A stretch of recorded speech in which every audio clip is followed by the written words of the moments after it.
Dan il-programm qiegħed jiġi mtella grazzi għal Art at Home għas-siġġijiet, Luminous Beauty by Francesca għal makeup u għar-regali tal-mistednin Sherry's Estates, Mama Seafoodie u Cesca Boutique Hotel. Multikulturali hija produzzjoni mtella mill-istudenti tal-ewwel sena fil-Baċċellarat tal-Midja fl-Istitut tal-Arti Kreattiva fih dan l-Emcast.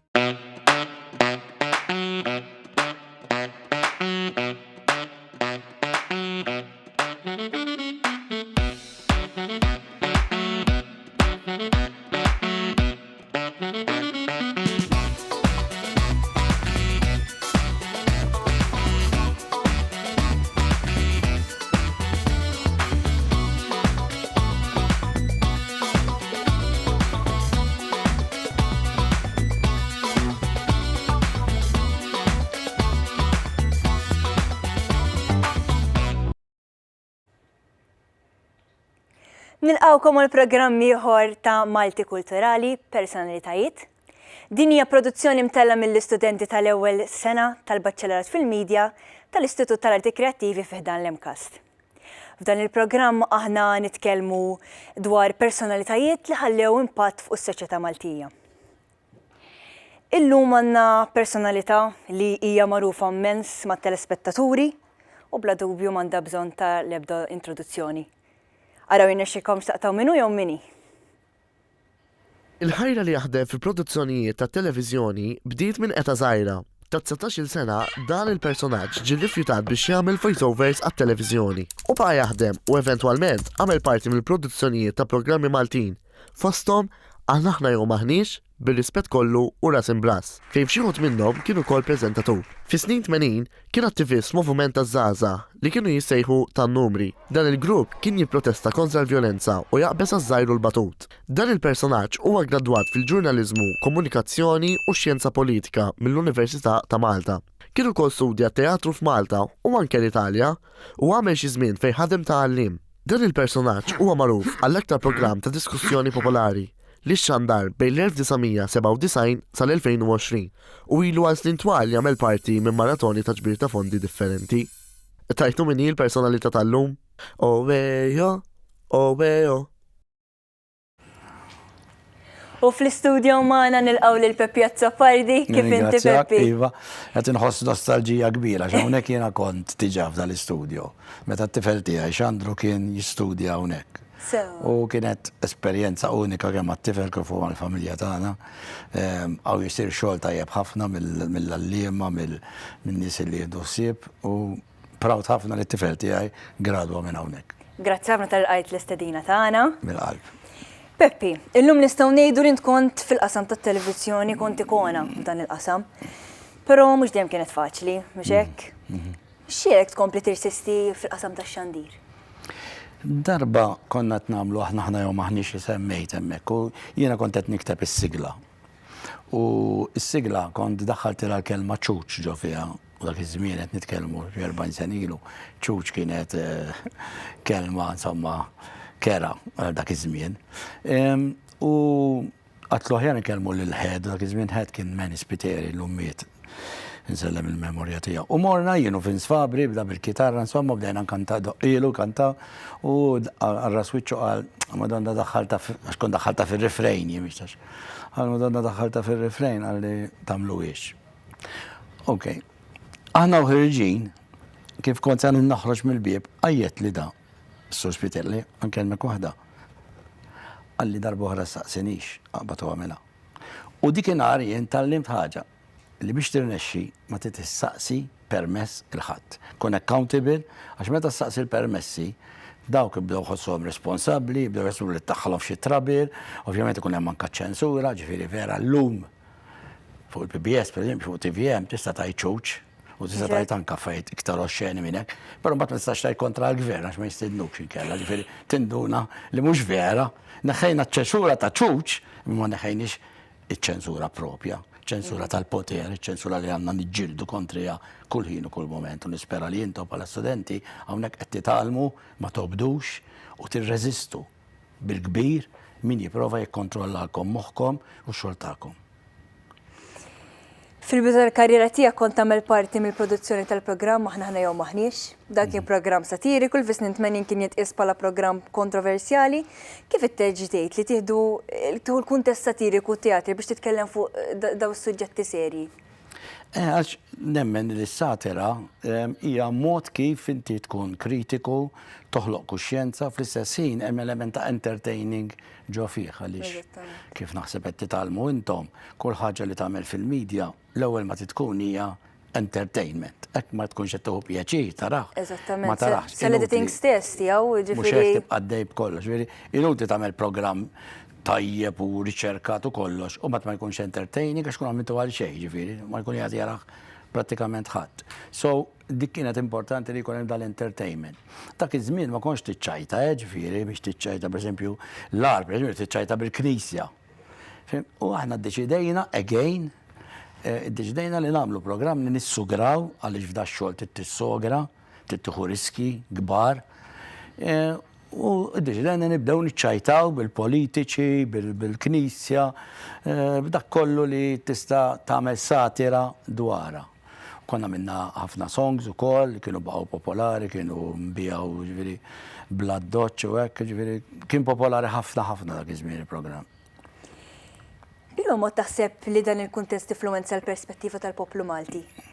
Ara jien nemmen il-medja tikkonsolida aktar milli tbiddel, jiġifieri jiena illum waqt li jagħtaw fil-programm mhux se nbiddel ħadd jaħsibha differenti. Jien kull mhux se nagħmel illum huwa li noħloq il-mistoqsija importanti, però tweġiba tibqa' ta' min qed jarana, u wkoll li jekk il-persuna jemmen pereżempju m'għandekx tobdi li nlobdu wiżla l-pajjiż, jien qed nikkonsolidalu jgħid ara.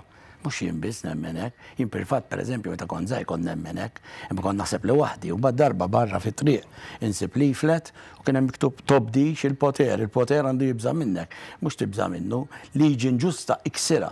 Xaddad kif nemmen jien, kont għandi kemm kelli 17 minn u mat kien il-professur Oliver Frigieri li kitibha dik. Għattek qed jaħseb hekk Oliver Frigieri, mela jien minix qiegħed ħażin bl-affari, qed tifhem? Imma nikkonsolida, mhux ibiddilni, nikkonsolida dak li inti tiġa taf u temmen. U dik importanti naturalment. U wkoll tqajjem il-mistoqsija, kien medja ma tqajjemx il-mistoqsija, jew tmur biex tirrispondiha il-mistoqsija li suppost qed tqajjem, u mbagħad hemmhekk tiġi qed titratta lil telespettaturi bħala tfal, bħala nies għandhom moħħ. Mentri fil-fatt hux vera, ġifieri meta kellna l-istorja ta' Jean Paul Sofija, l-omm li ħarġet, bdew jgħidulha x'qed jużawk. Għax inti qed tkun partiġjana, inti qed attent minn qed fil-fatt kienet jgħidu inti bla moħħ ġifieri. Meta il-mara mhux moħħ biss kellha moħħ qalb u għamlet rivoluzzjoni fil-pajjiż bil-vuċi tagħha, imnalla ma ċediċ għal dik repressjoni u din li ngħid ukoll. Għodu attenti għax in-nies li jgħidulek tkunx negattiv fis-sela ħalqek. Li jgħidulek inti mhux kulħadd l-istess, mhux kollha l-istess daw, fis-sela ħalqek ukoll. Inti tiftaħ ħalqek u titkellem. Dak huwa l-obbligu tagħna nemmen jiena. Eżattament. Kellek programm li spikka diskussjonijiet li kienu ġi diskussi, naħseb tafu li met nirreferi mhux hekk? Dan huwa Xarabank Live. Il-programm li kulħadd kien isegwi il-ġimgħa fil-għaxija dam jixxandar għal aktar minn 20 sena. Imma kif baqa' relevanti għal dawn is-snin kollha? Il-programm kellu bilanċ tajjeb bejn divertiment u diskussjonijiet jaħarqu, kemm ma' politikanti u kemm ma' nies differenti fis-soċjetà.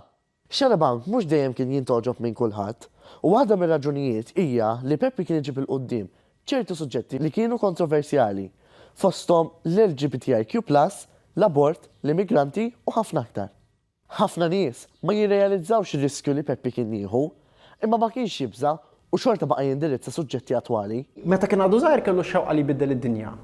Kiber u baqa' bix-xewqa ta' meta kien għadu żgħir kważi xewqa ta' tfal kważi x-xewqa, ta' żgħażagħ kważi li jbiddel id-dinja.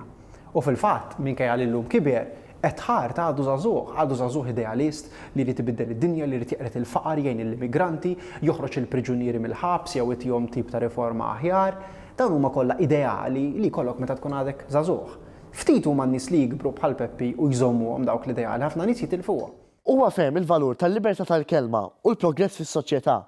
B'hekk Ta' l-opportunità lill-udjenza biex tqomm minn bil-qiegħda u saqsi domanda bil-mikrofonu lil mistednin li ma kienx ta' norma li sseħħ fuq televiżjoni. Il-metodi u l-approċċ ta' Peppi tat perspettiva differenti lejn il-ġurnaliżmu u l-freedom of speech. Bla dubju din il-perspettiva ħallit impatt fuq ħafna nies, speċjalment nies li ħadem magħhom fosthom Fabian Demicoli u Mark Lorenz Ammit li llum il-ġurnata huma ġurnalisti stabbiliti. Peppi minn kelli minn barra jidher xi bniedem li ma jibżax. Jkun jiġi min jiġi qudiem u jkellmu. Peppi mhux bniedem li ma jibżax. Peppi bniedem li jibża mill-teddit, jibża mill-litri anonimi li ġieli rċieva, jibża li tiġrilu xi ħaġa, mela ma jibżax. Però l-kuraġġ mhuwiex li ma tibżax, għallimni Peppi, imma illi tibża u tagħmilha xorta. Peppi ħadem biex bena pjattaforma u bija ta' vuċi lin-nies. Għadu sallum il-ġurnata jagħti daw fuq suġġetti relevanti grazzi għall-midja soċjali. Hekk kif jibqa' jaspira s-soċjetà Maltija biex tħaddan il-prinċipju tad-diskors miftuħa. Nilqawkom lura fl-istudio fejn ma għandna lil Peppi Azzapardi. Peppi, x'jagħtik il-kuraġġ li kont u għadek titkellem fuq dawn is-suġġetti jekk tant jaħarqu? Ħanajdlek kif kienet jgħid Mark, jien persuna li nibsa. Tajjeb, ġifieri meta mort il-gwerra pereżempju tal-Palestina u nara dawk il-kanuni markaw żejrinek qudiemi, għamilt Peppi taħti ma jgħidux bil-biża' u hekk ġrali, u rrid titlaq minn hemm niġri għax twerwirt l-istess meta kont fil-gwerra tal-Libja nara n-nies itiru tal-biża' ġifieri. Issa, mbagħad irid ikollok il-kuraġġ tipprova teleb dil-biża' xi kultant jirnexxielek u xi kultant ma jirnexxielekx ukoll, xi kultant tibqa' tibża'. U naħseb li kienet ukoll importanti fija li nipprova nrabbi kemm jista' jkun kuraġġ biex il-ħaġa ngħidha, biex il-diskussjoni niddiskutiha, għax ovvjament kif qed ngħidu tibża' anke li tirriskja. Inti tista' taqaċċajt pereżempju, u jiena tallimt u naħseb dik hija l-problema li għandna f'Malta bħalissa. It-tfal inħoss li mhumiex jitalmu jfallu. Iridu jiġu l-ewwel, iridu jġibu marki tajbin, u mbagħad meta jfallu, mbagħad x'jiġri? Ma jkunux jafu jaqgħu, inti titgħallem fl-edukazzjoni taqa' u terġa' tqum. It-tfal dal-aħħar qed jitalmu ma jaqgħux, u allura ma jafux iqumu. Dik hija eżempju li jiena nibża nfalli, allura ċertu. Ma importax għax tfalli, ma importax għax tfalli, għax tfalli. Il-falliment huwa parti mill-kapaċitajiet li se jkollok iktar il-qudiem. Li l-weġġat li jweġġak xi ħadd, li jvinta xi ħaġa fuqek xi ħadd, huwa importanti biex meta tikber iktar tikber mhux l-età biss, imma anke fil-affarijiet li qed tagħmel. Tkun kapaċi trabbi kallu biex dawn l-affarijiet ma tħallihomx waqfuk għax hekk jippruvaw jagħmlu, jattakkaw, jivvintaw biex waqfuk. U inti tkun kapaċi, tkun imdorri, ma taċċettax li waqfuk le. Peppi, inti titkellem fuq kollox, fuq kulħadd u ma' kulħadd, però dik qed iġib konsegwenzi serji magħha. X'jiġrek tibqa' tippersisti? Asna fjena, imma ħanajdek il-verità. Jien pereżempju nitkellem ħafna mal-nies fil-ħabs. U kważi kull jum ġifieri, nkun qed inke. Sirt li filgħaxija, wara s-sitta hekk, jekk ikun hemm pereżempju xi jom jew xi ħaġa li ċempilli biex tgħidli fuq it-tifel x'qed jiġrila, t-tifel niftakru it-tliet snin ftit ilu il-ħabs kien immexxi b'mod faxxist u mietu ġoċċella 14 ruħ isu ma ġara xejn, rabtuhom mas-siġġijiet, ġifieri torturawhom, ħallewhom ġoċċella għal sija twal, joħorġu sija kull jum. Fimt, id-direttur tal-ħabs instabħati li tratta n-nies b'mod inumani u degradanti. U ta' kastig dan, instabħati, ta' kastig li xi ħadd ħabsi għax it-tfajla tiegħu marret fuq xarabank. Għalhekk il-kastig mhux ġamel xi ħaġa ħażina. U insomma jiġri xejn ġifieri da. Meta taħseb, allura sirt li filgħaxija ma nirrispondix u ngħidilhom ċemplu li għadha filgħodu għax ma norqodx. Għax l-affarijiet li bdew jgħiduli ma nkunx nista' nisawoli. Jien naħseb li f'ċertu sensu hemm element ta' difett, ġifieri. Mark qal jien naħseb li nista' nbiddel id-dinja, nikkolleġa ħarira. Kont naħseb ħafna iktar li nista' nbiddel id-dinja. Però llum nirrealizza li mhux vera tista' tbiddel id-dinja, tista' tbiddel id-dinja ta' madwarek. Imma dik importanti wkoll għax kulħadd jagħmel hekk vera nbidlu d-dinja. Li forsi nħossni hekk tajjeb miegħi nifsi u ma ħallejtx id-dinja tbiddel lili. Għax ħafna drabi meta tibda tikber, tibda ssir isek kompliċi. Tibda ssir kompliċi, tibda talaq għajnejk, tibda tgħid dik ma ngħidiex għax Dik sissa l-menu ma rnexxilix tiġri fuqi. Kien hemm xi każijiet fejn ħassejt li l-programm ma kienx biżżejjed u ħdimt magħhom anke barra l-programm? Dejjem, fil-fatt aħna kellna dipartiment, konna ngħidulu tas-social cases, ġifieri kellna persuna full-time oħra part-time, illi n-nies li konna naraw biex jiġu fil-programm ħafna drabi xi 85-90% tan-nies li kienu jiġu f'Xarabank biex jgħidu xi ħaġa xi problema li għandhom, aħna l-ewwel konna nippruvaw insolvu ilhom qabel ma jiġu għax konna ngħidu dalfejn noqogħdu nesponuhom. U ħafna drabi kien jirnexxinna billi nużaw Xarabank u ngħidu isma' da ġej Xarabank. U dak kif kienu jsiru jafu id-dipartimenti tal-gvern u hekk illi ġejjin ġo Xarabank jgħidu ħanippruvaw insolvulhom il-problema. Bat li konna nagħmlu isma' dak kellu problema ma ngħidux minnu. U għandi s-situazzjoni biex ukoll ngħinu l-dawk li ma ċemplunniex u ma qalulniex biex jiġu ġo Xarabank, biex mhux tkun ngħid persuna waħda biss, imma tkun ipprovajt tittekili għall-problema. Konna nsibu kooperazzjoni kbira mal-Ministeri kollha, ġifieri kellna relazzjoni vera tajba u konna insolvu da ġifieri iva kien hemm mument u anke wara u ġifieri jkun hemm nies illi meta tkun solvejtilhom il-problema dejjem u tibqa' tiffollowja konna nagħmlu. Ġessa bi ħafna ma li mhux li tagħmel biss l-programm. Għax inkella ngħidlek xi bda jiġri u tittoqgħod ħafna attent. Mela jiena student lilek għax inti għandek problema tajjeb u pereżempju inti ma tix tiġi. Ma tix tiġi, ma tix tesponere. Għaliex nagħmel għax ma tix tiġi. Inħallek fit-triq pereżempju torqod f'karozza. Eżatt, eżatt. Ma nipprovax ngħidlek xort alla dik x'inhi. Inti l-ewwel ma tagħmel dejjem kont ngħidilhom it-tim. L-ewwel il-persuna u mbagħad il-programm. Jekk nibdew l-ewwel bil-programm, hemmhekk se nfottu ħafna persuni. Allura hekk hemm persuna ma tix tiġi m'għandha bżonn għajnuna, ngħinuha mingħajr kundizzjoni. Ngħidlek tiġi u ngħinek, ma tiġix u ma ngħinekx ma tarax. Eżattament. Inti dejjem kont tmur għaller u ssib is-sors fejn anke mort f'żoni ta' konflitti bħalma dak kif semmejt il-Libja. X'għalek tieħu dan ir-riskju li tgħid ħa taqbad tmur ġo gwerra għal dan l-aspett, jiġifieri. Jien naħseb li fil-verità f'Malta għandna nuqqas serju ta' dawn l-affarijiet, ġifieri hemm għaddejja gwerra u ma ħadd jgħidilna x'qed jiġri minn Malta. Nofqu tant flus f'ċuċati u f'affarijiet u anke affarijiet li mhumiex tajbin, dawn insibuhom diffiċli biex nagħmluhom. U aħna konna nħossu d-dover, id-dmir li ġifieri meta saret 9/11 mill-ewwel aħna badal dan tmorna hemmhekk. U ġifieri biex tħallna minna dan imma mbagħad ġifieri pereżempju hemmhekk kien 9/11 żewġ affarijiet ġraw. Waħda l-ewwel nett jien kont qed nara fuq it-television imma jien kont qed inxomm ir-rieħa tal-mejtin. Li inti ma xommiex, konna nkunu bil-maskra, x'tant kien hemm mejtin, eluf kif taf ta' mejtin. U mbagħad it-tieni ħaġa kont intqajt ma' raġel Malti illi kellu t-tifel tiegħu jismu Brian u kien sab xogħol propju fis-center u kien l-ewwel ġurnata tiegħu. Kien qiegħed fuq it-telefon miegħu u f'daqqa waħda nqata'. U propju għaliex l-ajruplan daħal ġol uffiċċju ta' fejn kien dan Brian. Dik l-istorja u stejjer oħra bħala ta' Maltin hemmhekk. Kif iġġibhom jekk ma tkunx hemm magħhom? U aħna wassalna dakinhar mixiex għaddew il-Maltin li qegħdin l-Amerika. Ġifieri kien hemm min inqabad hemm ġew intervistajnieh, kien hemm firemen li mietu intervistajna għall-mara, kien hemm min kien fuq il-bejt u ra ajruplan kważi għadda minn miegħu. Bil-forsi tkun hemm jiġifieri. Mhix hekk. Kien hemm nies li bl-esperjenzi tagħhom xieħdu dawl fuq ċertu nuqqasijiet fis-soċjetà u inti tajthom l-opportunità li jagħtu l-perspettiva tagħhom. Hemm każ partikolari li tibqa' tiftakru? Naħseb illi, pereżempju, meta di fi żmien il-gvern tal-PN kienu issawtu l-immigranti. Kienu ttawhom xeba ta' veru, niftakar ġifieri konna se nuru dal-filmat, kellna filmat esklusiv u konna minna biċċa reklam bih u tittara ġifieri kelli min Kastilja jċempluli għax issa daw se jagħmlu rewwixta u tiġi bejħaltejn, speċi Madonna jien se nagħmel dal-filmat u se naqla xi rewwixta hemmhekk. Is-soluzzjoni li ssib pereżempju f'dak il-każ kienet li qbadna t-tim kollu ta' Xarabank mar hemmhekk u qadna magħhom hemmhekk u rajna li nikkalmawhom għalkemm kienu ma kien inqala xejn u xorta rejnieh. Ġifieri jkollok daw it-tip ta' pressjonijiet illi inti jien niftakar darba meta Lawrence Gonzi kien Prim Ministru kienu tkeċċew il-ħaddiema ta' pubblika partikolari kollha. U naturalment daw kien il-ħamis irridu jagħmlu programm.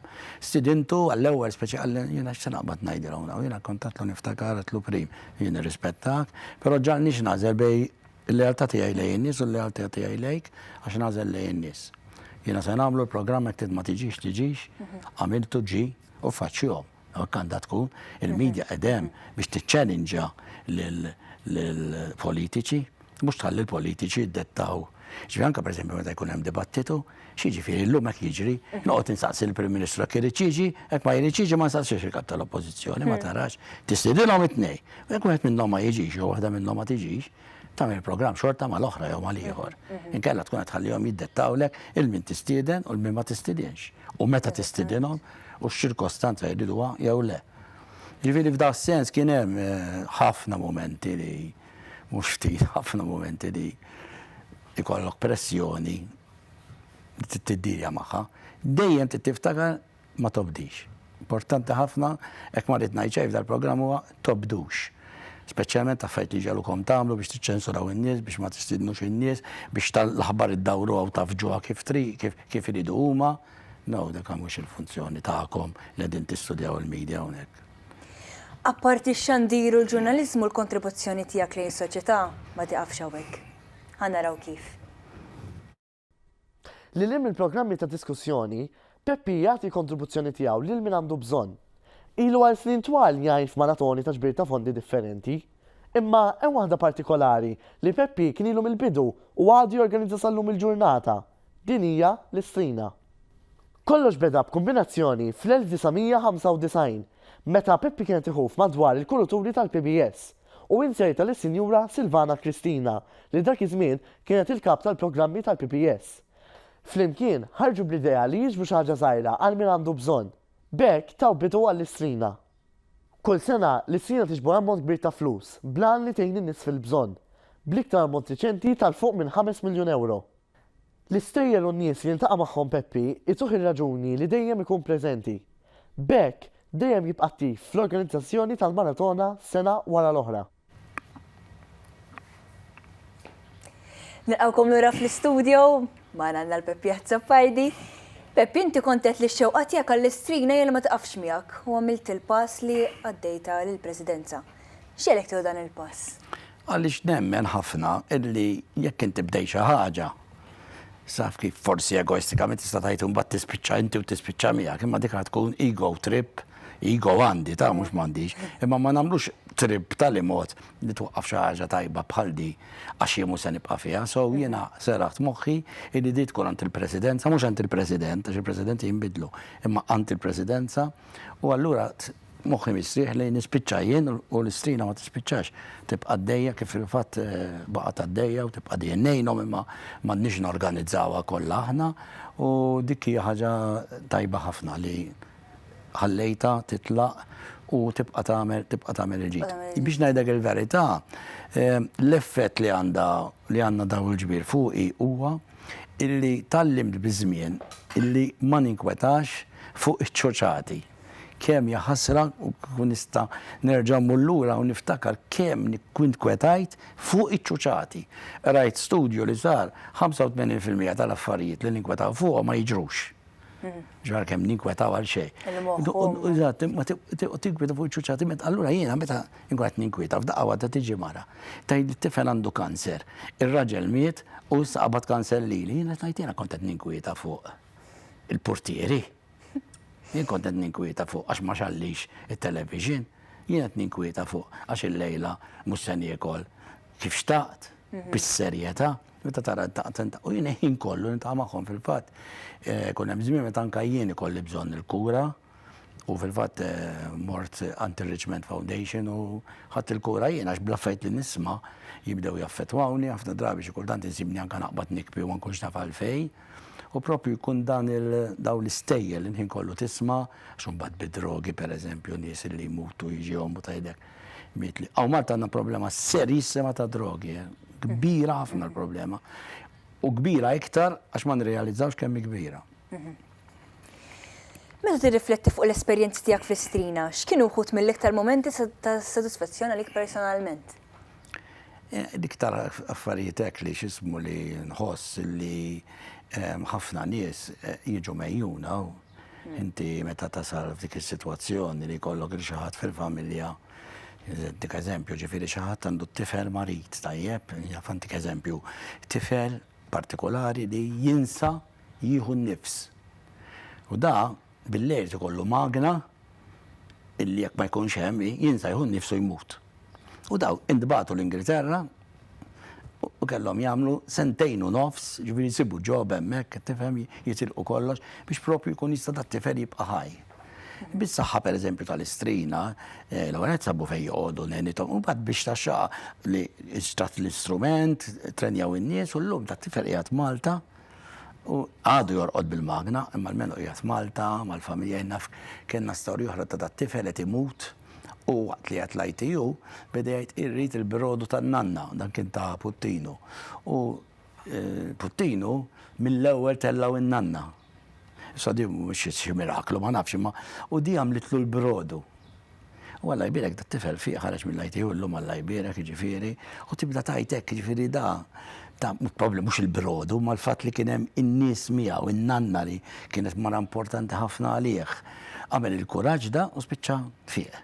Kultant ġifieri ifiqu n-nies minħabba l-istrina, għax inti n-nies ifiqu bil-kura u bis-sapport. Dik il-biċċa ta' sapport hija l-istrina. Puttinu, dar tal-Providenza, il-Caritas, ħafna qdiet oħra li jagħmlu ħafna. Jien inħossni fortunata li ngħix f'pajjiż fejn għandna daw it-tip ta' assoċjazzjonijiet li jgħinu lil minu fil-bżonn. Għax mhux kull pajjiż ħassib. Le, u fil-fatt settaj tajjeb għaliex pereżempju l-Ingilterra meta jintaqgħu mal-pazjenti ta' Puttinu taf inti hemm il-flats u li bnew il-Maltin, ġifieri bid-donazzjoni tagħhom, u meta jmorru l-isptar fejn toqgħod daw ġifieri intom tkun flet b'xejn, toqgħodu ġo fih kemm hemm bżonn, hemm min idum pereżempju fil-flet ta' Puttinu hemm idum sena u nofs. Immaġinak tagħmilhom ġo Lokanda daw pereżempju. U plas li l-flet tista' tella l-familja, jien naf tkun lilek sen hemmhekk billi intellawlhom it-tfal pereżempju u jkella n-nanna jew xi ħadd hekk. Għaliex idumu daqshekk? Għax ħafna minnhom ikunu marru biex jagħmlu biex jibdlu pereżempju l-fwiet, iridu jsibu donor. Issa, Malta ma ssibx malajr u x'vex qegħdin ftit. Mela int għandek bżonn tbiddel tifel partikolari pereżempju irid ibiddel qalbu. Mela mar hemmhekk u toqgħod tistenna. Għalfejn toqgħod tistenna hemmhekk għax kif isibu qalb Titlaq mill-ewwel. Titlaq mill-ewwel f'sija tkun l-isptar, jaqalaw il-qalb tal-persuna u daħlu għaftijak da t-tifel Alla jbierek illum. Kien ilu sena jistenna u qed jilgħab il-futbol reġa' ġifieri da t-tifel. U meta hemmhekk tħossi sodisfazzjoni ġvera. U n-nies għandhom iħossuhom kburin li qed juru di solidarjetà. Peppi, grazzi ħafna tal-li ġejta hawnhekk, grazzi ħafna ta' kemm tagħmel mas-soċjetà Maltija. Inħeġġeġ ħafna nies, speċjalment żgħażagħ, biex jimpenjaw ruħhom, ġifieri jiena ngħid anke li jimpenjaw ruħhom fil-politika. Ħafna drabi nies jgħidu dak il-politika u daw kollha l-istess, politika hija missjoni. U nappella liż-żgħażagħ biex jitlu fil-partiti u jbidlu minn ġewwa wkoll, mhux minn barra biss. Grazzi kbir tal-kontribut tiegħek fil-ġurnaliżmu kif qegħdin nitkellmu u lil minnu. Grazzi ħafna tal-li kontu magħna u dan kien programm ieħor ta' Malti Kulturali Personalitajiet. Narawkom.